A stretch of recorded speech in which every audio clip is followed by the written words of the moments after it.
What are the best graphics card and CPU combinations? Throughout this video, we're going to give you your very own cheat sheet on what to buy at every budget and price point to build your ultimate gaming PC. We've built literally hundreds of gaming PCs on this channel. We've tested an onslaught of components, all with the aim of finding you the perfect gaming computer. So spare yourself the hours of trouble and toil and join us as we go through all of the very best components right after a short word from this video sponsor. Corsair's brand new 6500 series of cases have arrived, bringing beauty and the beastly airflow. This mighty enclosure has space for ginormous GPUs, thick radiators and coolers, and up to a whopping 10 PC fans. And thanks to its dual chamber design, building really is a breeze, as it's super easy to get a stunning looking PC. It comes in black or white, airflow mesh or timeless glass, and you can even swap out panels for optional wooden finishes. Learn more today with the link down below. First things first then, how much does a GPU and CPU matter? Almost knocked that over. And which one should you prioritize? Well, together, the graphics processing unit and central processing unit are almost always the bottleneck of your gaming PC, and they directly determine your in-game frame rate. If you want to run games at higher quality settings, resolutions or frame rates, you want to spend more on these components to get there. The real skill here is to properly understand the balancing act that you are going to have between these two components, because if you spend too much on one, then you might not have enough left to spend on the other. You may end up with a weaker system as a result. If you're enjoying this video, by the way, then a like and subscribe would really help us out. Usually, it's the graphics card that should take priority, as most games are normally what's known as GPU bottlenecks, where your graphics card is running flat out at 100%, and swapping this out for something better would indeed yield a faster frame rate. However, it is becoming increasingly common that games are relying more heavily on the CPU, and if you are in an instance where swapping out your graphics card to something faster didn't actually make any difference because it was down to the processor, this is what we call being CPU bottlenecked. Now, despite what people will no doubt tell you in the comments section, it is actually impossible to get rid of bottlenecks altogether, but choosing parts of a similar capability will ensure that you get as high a frame rate as possible whilst ensuring the best bang for your buck. It's also worth noting, by the way, that higher resolutions, generally speaking, don't actually require such a high-end CPU. And I know this sounds a bit confusing and almost a bit backwards, so let me explain. Let's say you can run a game at 1080p and you're getting exactly 200 frames a second. Well, you need a processor that's capable of driving 200 frames per second, and in something like Warzone, that is actually a pretty hefty CPU. But if you drop the resolution down to 1440p, instead you might get 140 frames per second, as the graphics card now has to work harder to output more pixels, and it can't achieve the same frame rate. But whilst the load on the graphics card has now actually increased, the opposite has happened on the CPU, because instead of needing a processor that can output at 200 frames per second, you only need one that can output at 140. And if you increase the resolution further to 4K, and maybe you're now getting 80 frames a second, your CPU now only needs to achieve 80 frames a second, rather than the 200 we had for 1080p. Does that make sense? You've also probably noticed that CPUs also have a varying amount of cores, with AMD Ryzens often having less, whilst Intel tend to have more. But they're actually split between efficiency cores and performance cores over on Intel. And for gaming, it's only really these performance cores that properly matter. I mean, the efficiency cores are great, they're very useful for background tasks, maybe preloading textures or installing games. You'll find that if you have more cores, it's going to be more beneficial, but it's not like a apples to apples comparison. So generally speaking, when you're looking at a gaming CPU, you can sort of compare AMD's total core count with the total amount of performance cores over on Intel. But how many of these cores do you actually need for gaming, you ask? Well, it's actually pretty straightforward, as older games will run absolutely fine on 4, newer titles 6, and anything over 8 rarely makes a big difference for gaming. Therefore, I wouldn't advise buying a CPU with more than 8 true cores, unless you specifically stream your games, or you also use your PC for heavy-duty productivity. Ultimately, that extra money could instead go on a better graphics card that would increase your frame rate. Oh look, here he is again, PC Centric, all he does is talk. I came here for some recommendations and he can't even give it to me. Have you heard of timestamps? Come on. But here we are, that is the end of the talking section, and we're now going to go on to my favourite bit, which is of course the recommendations. And I am going to assume that you have an idea what graphics card it is that you actually want, but if you're still a bit undecided, unsure, you want to know the differences, I've literally just made a proper graphics card buyer's guide that goes through literally everything that will help you to find your dream card. You can find that in the top right corner of your screen. And also bear in mind that all of these recommendations were based on the pricing today, which is March 2024. If you're watching this a different day, which you almost certainly are, things could change. So if you want current pricing, as always, you can find that listed down below with our affiliate links. Kicking things off and starting at the budget end, we have our entry-level gaming setup. Still plenty of power, especially in older titles, but offering immense value for money. Our picks here would be the Intel i3 12100F CPU and either an Intel Arc A580 or an AMD RX 6600 graphics card. Now, this CPU definitely ain't the best in the world. It's only a 4-core chip and it performs fairly similarly to an i7, but one that dates back to 2017. But hear me out, because ultimately it works. And when every penny counts, you just can't argue with a bang for buck here. Don't believe me? Well, check it out for yourself, as we actually saw fantastic results in our latest budget gaming PC rig. The video for that is at the top right corner of your screen, by the way, and that was actually paired with our GPU recommendation, the Intel Arc A580. Now, Arc definitely used to be a little bit unreliable, but these days it's actually mostly there, with a crazy amount of performance in games for 1080p gaming, and even, surprisingly, a little bit of light 1440p. If you'd rather stick with a company that perhaps has more reliable drivers, then you will have to pay a little bit more, but actually the AMD RX 6600 offers roughly the same performance for about 10% more. But as we've said, pricing changes all of the time, so see for yourself with the links down below. And don't forget, of course, that if you are trying to save as much money as possible, then you are going to be better off looking at the used market for CPUs, motherboards, GPUs, the lot really, as while you aren't going to get the same warranties and you do have to be a bit careful as to what it is that you buy, assuming you get something that's in perfect condition is a great way of shaving a fair bit of money off your overall bill. If you can spare a little more cash, then you are going to get a significantly more well-rounded system with a now 6-core Intel i5-12400F and a choice of 3 GPUs. The Intel Arc A750, the AMD RX 7600, and the Nvidia RTX 4060. Being a 6-core chip, the 12400F now offers better compatibility and multitasking capabilities, whilst not actually costing masses more, with current UK sale prices around £115. And let me tell you, that is a steal. On the GPU front, once again, they're all performed relatively similarly, with scope for frame rates well over 100 FPS in certain titles, especially at 1080p, whilst having more horsepower for high to ultra settings for better looking visuals. The Nvidia card is definitely more expensive than the other two, but with support for DLSS, super resolution, frame generation, and acceptable levels of ray tracing, this could be the pick if you love to play the latest AAA games. Please remember, by the way, that this is not an exact science. It's absolutely fine to go for a slightly better CPU than the one that's in this list. Like, it's not going to hurt. I will say though that it's definitely worth sort of considering being a little bit fluid with your choices, because prices do change all the time, and often there are bargains to be had, especially in the sales.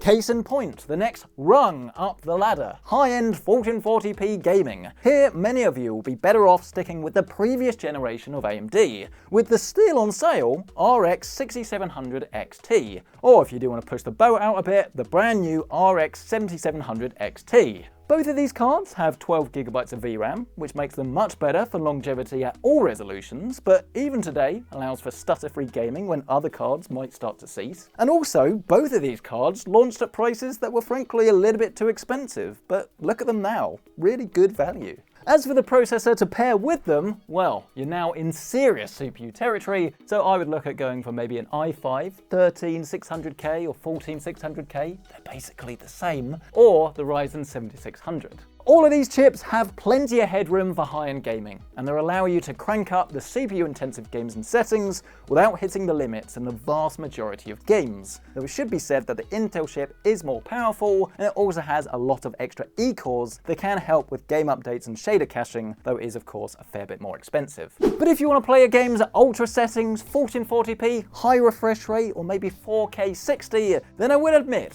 this is where things do start to get quite expensive. The best value option is actually my favourite GPU at the moment, AMD's RX 7800 XT, coming equipped with 16GB of VRAM for smooth 4K gaming, and an asking price under $499. Spend a smidge more, and you can even get the brand new 7900 GRE, which ups the ante with even more performance, or, of course, you could go for Team Green with their RTX 4070, which is going to be the best card in this set for ray tracing, albeit at the cost of 4GB less VRAM. And if you are interested in just how much better the RTX 4070 is versus the 7800 XT at ray tracing, I've literally just made this video. You can see it for yourself in the top right corner of your screen. As you'd expect, the processor here also takes a fair step up, with the Ryzen being upgraded to the 7700, which is an 8-core variant, whilst Intel's suggestion also increases to the 8 performance core i7-14700K. Both of these will give you amazing performance in any game, especially those like Warzone that really do hammer the CPU.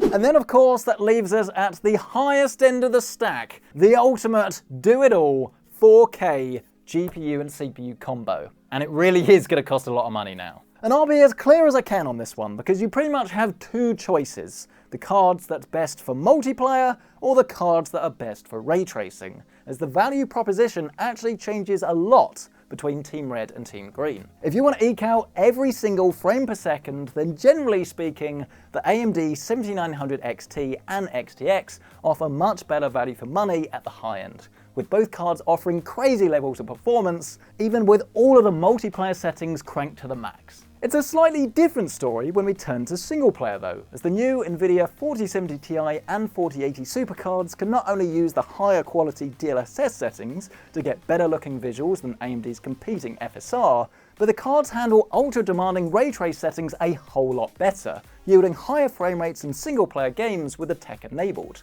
And maybe I'm just a glass half full person, clearly very optimistic today, then actually I'll say that the good news is that you can't really go wrong between the two, because all of the cards have loads of horsepower and I think you're gonna love them for years and years to come. They've just got slightly different strengths and weaknesses. But if you do specifically know that you do want to like favor value for money, or you do want to favor ray tracing, then that will give you a very obvious indication of which way to go. Otherwise, again, maybe like check current pricing and see what you can get in the sale. Having said that, you should also be aware that the 7900 XTX does come with a whopping 24GB of VRAM and DisplayPort 2.1, whilst both of these Nvidia cards top out at 16GB of VRAM and come with DisplayPort 1.4. So I guess it would be absolutely fair to say that there is no best option, but actually you'd be wrong, because there is. You want the RTX 4090. This is the best GPU, but it costs so much that it's also by far the worst option. To put this into perspective, this literally outclasses everything, with performance so far above everything else, it's frankly stupid. And if you do want to buy the best card for 4K, ray tracing, high frame rate, all at the same time, then this is definitely the card for you. Just be aware that this alone actually costs more than most people's gaming PC. Just for this thing.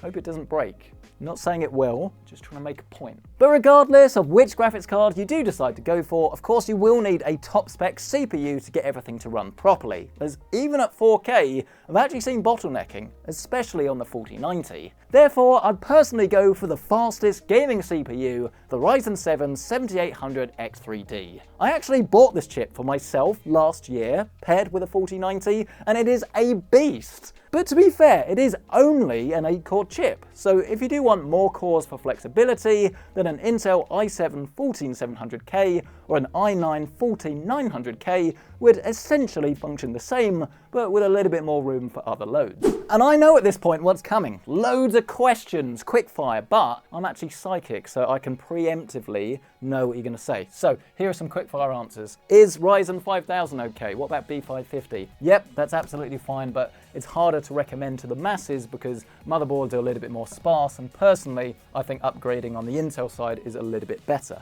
No, the RTX 4060 Ti is not worth buying. It's not like it's a terrible product if you've bought it, like don't worry, but there are better value options out there because the 8GB version doesn't have enough VRAM to reflect its price point, whereas the 16GB then doesn't have enough performance to reflect that price point. PC Centric, aren't you forgetting the 6800 XT and the 6900 XT? Well, firstly no, because I did mention the 6700 XT, but obviously there are loads of deals to be had, but as they are literally running out and we don't know what you can get and what the price will be, again, it's quite hard to recommend specifics, but especially at the lower end, something like a 6650 XT or something like that. They're really good to pick up if you can get them for less of the equivalent new cards. But then when you get to the higher end, things like the 6800 XT or maybe the 6900 XT, again, at the right price point, it does sort of make sense.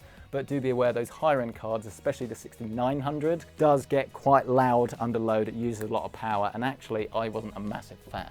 And then last, but certainly not least, what about this gem, the 4070 Super? You haven't mentioned that. Why not? Again, it's not a bad product. Like, it's not like the 4060 Ti that doesn't really make sense. It's just that this has 12 gigabytes of VRAM, and you're paying almost £600 here in the UK to access that. And I think when the AMD offerings are so strong, personally speaking, I wouldn't be comfortable to recommend this. Not because I think it's going to cause you a problem today, but it's almost, again, a little bit too powerful for the amount of VRAM it has. If you want to go for an Nvidia card at this class, 4070 is fine, or step up to the 4070 Ti Super. And actually with that does bring us towards the end of this video. I really hope it's been useful. It's been incredibly fun to make and to test everything. If you've enjoyed it, please smash that like button, get yourself subscribed, and I know we joke about it, but genuinely all comments are welcome. Any questions, let us know down in the comment section below, and we do our best to answer them, or we get other people to answer them, because we're a lovely community. And of course, if you do want to do a little bit of shopping, or you're just interested in more details on the products themselves or current pricing, then as always, we will leave all of our affiliate links listed down below for your perusal.